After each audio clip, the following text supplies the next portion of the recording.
Canadians united against Trump, but are divided about almost everything else. Ottawa CNN. The resurrection of Canada's Liberal Party was as close to miraculous as you can get in modern politics. Each several Prime Minister Mark Carney, a political rookie, but also an experienced technician and one of the world's most highly regarded economists. But in the farmers' field on the eve of the election, Canada's conservative leader, Pierre Poilievre, continued to nurture a robust political movement that won the Conservative Party its largest share of the popular vote in decades. Both leaders promised to vigorously stand up to the threat to annex Canada that came early, loudly, and often from U.S. President Donald Trump.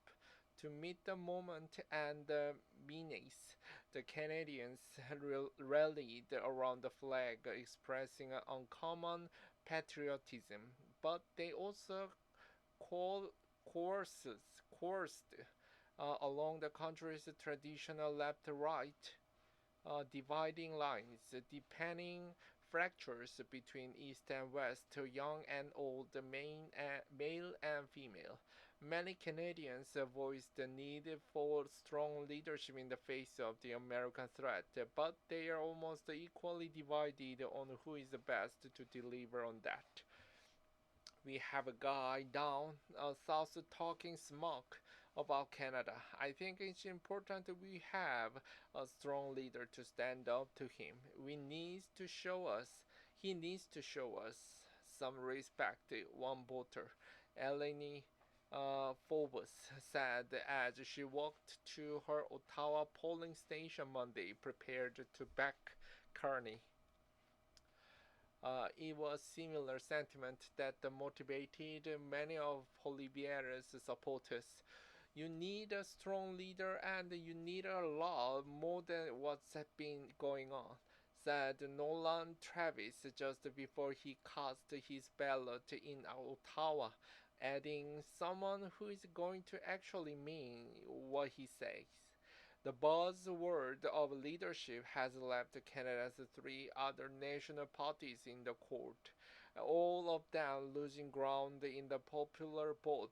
The country's next parliament will reflect more than a two-party system, united against Trump but divided about nearly everything else.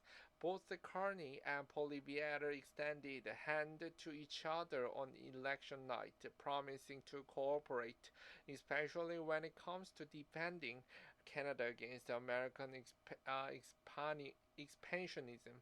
Humanity underscores the importance of governing as a team in cabinet and in caucus and working constructively with all parties across the parliament, of working in partnership with the provinces and the territories and with the indigenous peoples, said Carney during his election victory speech, adding that he will be guided by such humanity as he governs Canada. In his election night speech, Poilievre pivoted to conciliatory language Canadians have not heard from him in months. While we will do our constitutional duty of holding government to account and proposing better alternatives, we will always put Canada first as we stare down tariff and other irresponsible threats from President Trump. Conservatives will work with the Prime Minister and all parties with the common goal of defending Canada's interest and getting a new trade deal that puts these tariffs behind us while protecting our sovereignty and the Canadian people, he said. As reasonable as both leaders sounded in the aftermath of the vote, key party lieutenants are already sounding more combative. Pierre Poilievre speaks to his supporters in Ottawa alongside his wife, uh, Anadia, Anada, after losing Canada's election on Tuesday. Conservative MJ Jarmil Givani, who was re-elected Monday, seems in the fighting mood as he touted an alternative vision for Canada. I don't know what tomorrow holds. My focus, though, is on all the young people, all the parents, the moms, the dads who came to us and trusted us to offer an alternative, a brighter future. We are going to see that too. We are going to keep fighting, and when the next federal election comes around, the conservatives will earn the trust of more voters, and we will bring home a victory nationally, he said Monday night in an interview with CBC News. Giovanni has been a close friend of U.S. Vice President J.D. Vance since their years at Yale University.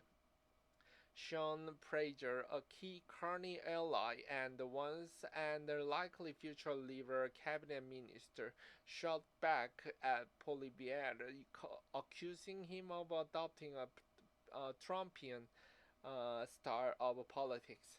But Fraser did concede that Canadians are looking for his government to get beyond the political divide. Canadians do not want us to continually talk about what's wrong with the other party we may be competing against. They want us to put our ideas on the table and work together to get things done, said Fraser on the interview with the CBC News after his victory Monday. A two-party system is not the traditional makeup of Canada's parliament, and it will be tough to navigate for Canadian leaders, especially Carney. When we seek unity, unity grows, proclaimed Carney on election night, but fostering that unity could prove an unprecedented challenge.